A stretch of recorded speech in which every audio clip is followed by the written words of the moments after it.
what do you do when you have just finished a phenomenal Winter Night trilogy by Catherine Arden? You are left with a deep, despairing void in your core because you're so keen to sink your teeth into another gripping fantasy read. But you're lost, you don't know where to start. Fortunately, fate was on my side when I was in Brighton and trying to escape the rain and ran into Waterstones. The cover of The Sisters of the Winter Wood by Rena Rossner, just the reflective beauty and the magnificent illustrations, enraptured me. I toddled over, read the synopsis of this book and was immediately startled. How had an author managed to confine the realm of fantasy with an existing historic and rich faith such as Judaism? This was the best decision I ever made to buy this book, and you too can read it. Why don't you go on our My Library app, type in either some keywords from the title or the author's name. We have physical copies of this book in our Kingston library branches. The app will detail for you which branches have the books on the shelf, if they're out on loan, when they might be due back. And you can reserve a copy of this adult fiction for 90p. So go ahead, read this book, and I'm about to tell you why. Rena Rossner actually lives in Israel.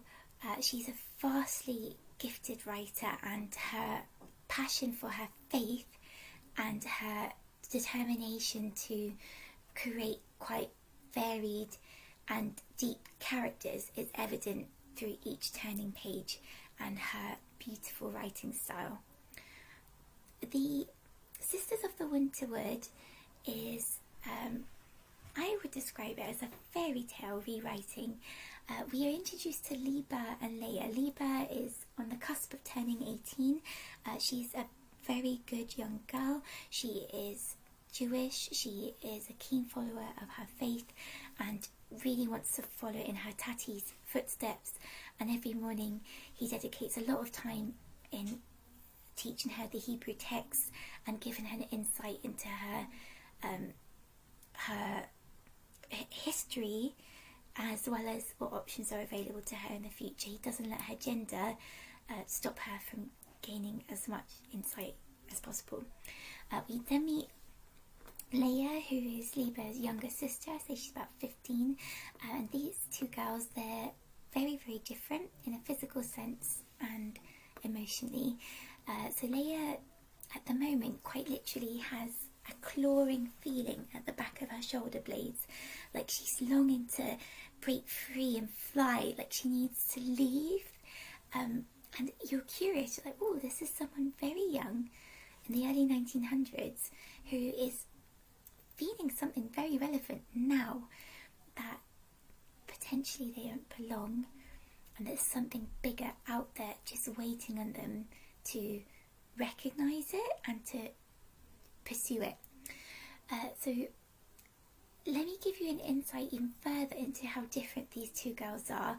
So Liba's chapters are just in the standard normal format. Laya's are in verse. So I want you to pay attention to quite literally the width of the pages, because in my opinion it represents Liba's biological association to a bear, and Laya's genetic descendancy of being a swan. You may be thinking, what is Lou on about right now? This story is a real page turner because you're introduced to these girls at a pinnacle moment of their puberty. They are trying to do the right thing by their very different parents, and it is a chance discovery in the early hours of the morning by Liba. Her uncle arrives that she was not aware of him, and he has announced that her father needs to return to his homeland because his father, the king of their people, is dying.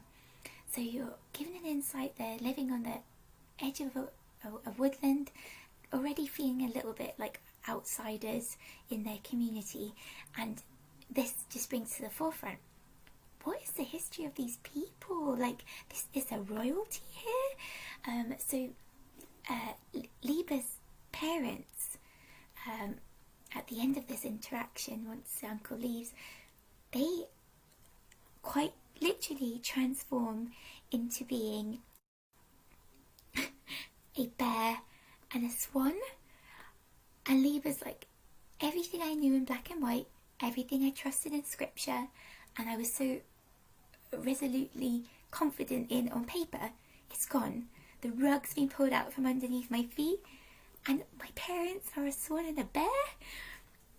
Then at the same time she's looking at her sister, and like, I can't burden her with this knowledge. What is happening to our family? Oh, this is such a key moment. Their mother reveals a secret to each of them, which really shows that their destiny, as much as they try to change it, some aspects are preordained, and you can't always run from what your role should be. So I really enjoyed this aspect of the book because as Liba and Laya's parents leave to return to her father's kingdom, they're very much left on their own, and they start becoming more aware of their growing sexuality and how the restraints set by their parents and by their Jewish faith now are quite literally crumbling. So it's a really eye-opening self-growth that you see between the two girls, and your heart is torn by the fact that just the worry whether together they can survive the differences, or will it reunite them. So I really would recommend you reading this book because the author very cleverly touches on some very harrowing and heartbreaking anti-Semitism feelings and propaganda at the time.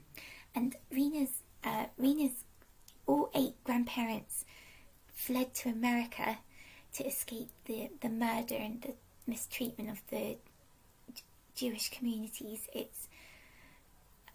I cried.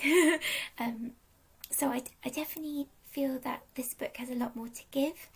It did end in a satisfying way, but I would hugely welcome a second novel and even a film adaptation. Why don't you give this book a read? I'm desperately trying not to give too many spoilers away, but it is a book that I would describe as unputdownable. I read it until the early hours of the morning, even though I had work, and I've been raving about it to my colleagues. So go on, read it. We will be discussing it in our book group for September. The theme was to discuss a book that had a female narrator or main character, so I thought I would tick off that category by having it from 2 female perspectives. So go on, give it a read. Let me know what your thoughts are. I'd love to know in the comments, and I hope that this book leaves a very powerful, magical and evocative mark on you as it did me. Thank you so much for watching, and enjoy reading. Bye!